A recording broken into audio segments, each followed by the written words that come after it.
DZRJ now brings you an interview with one of our newsmakers. Yes, I'd like to welcome back to our program Senator Gringo Honasan. Gringo, good morning. Good morning, David. Thank you very much for joining us once again, Gringo. Obviously, you would have something to say. Correct me if I'm wrong, Gringo, but you used to be in the field as an officer and a soldier in Mindanao. Am I correct? That's correct, David, in the Philippine Army. That's right. All right. So let's weigh in on this recent tragic incident in Sulu involving the death of 7 Marines. What's your take on this? Did something actually go wrong here? Well, you can put it this way, David. Now, this can be considered a normal occurrence, except that we probably failed to. But having said that, the important thing is we don't let this incident pass. Because apparently, and this is, we have been saying this all along, only the dates and the personalities have changed, but the situation practically remains the same. Which is? We continue to suffer casualties like this. And of course, they're brutally killed, beheaded, mutilated, and this is not good for morale. Right. Now, I would think that the long-term solution to this would be to pursue the peace process, assuming we are up against groups that are on the negotiating table. But if we are going after terrorists, then it becomes a more complicated matter. And I think it's in order for us to conduct relentless pursuit so that we can bring this to a closure. And, give the families and the organization that these noble young soldiers of ours some degree of justice. Now, the Abu Sayyaf began with a few thousand rebels, and now they're down to just a few hundred. And yet, they continue apparently to flourish. Do they have some kind of internal support in the area, more than just international funding, as many obviously pointed out? Isn't there any way to cut off precisely that funding to the Abu Sayyaf? Abu Sayyaf?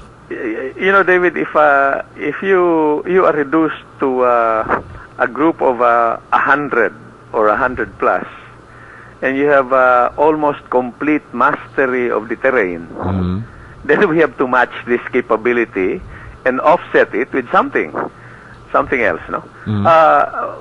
First is because of the nature of the conflict there. Even if we assume that these are terrorists, or this is indeed the Abu Sayyaf, they have popular support. The culture there warrants support for groups like this because the communities from where they operate benefit from any of these acts. Second, these people, these terrorists, have been doing this for quite some time. And I think it's important for us to develop our own mass base there, and this is where government comes in. We should be able to offset this with some degree of coordination, some degree of ground time, and of course we have to improve doctrinally on how we operate there. So we go back to the same old problem of bread and butter. That's correct. I cannot imagine any significant foreign funding that allows this group to operate, because the situation there is so porous that you can procure practically arms and ammunition that would allow you to operate in small groups like this. So you're saying again? Well, is it clear, Gringo, that the government again has failed to penetrate the area by means which would precisely neutralize the sympathy of the people in the area? You're correct there, David. I guess the solution to this, the long-term solution, is to develop the area so that groups like this will not proliferate. Second, I think we should develop a more efficient coordinating mechanism that would allow us to benefit from the information that would come from a mass base like the one that these terrorists have in the area, no? Yes. And third, I think we should accept the fact that you cannot respond to a situation like this using the normal configurations, no? Battalions, platoons, brigades, no? They even use artillery there. Mm-hmm.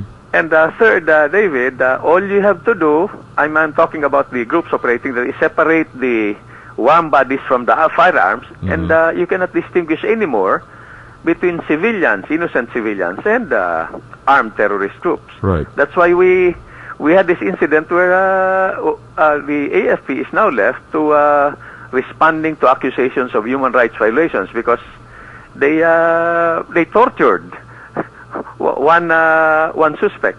Right. And this is a serious matter. Offense, sure. Yes.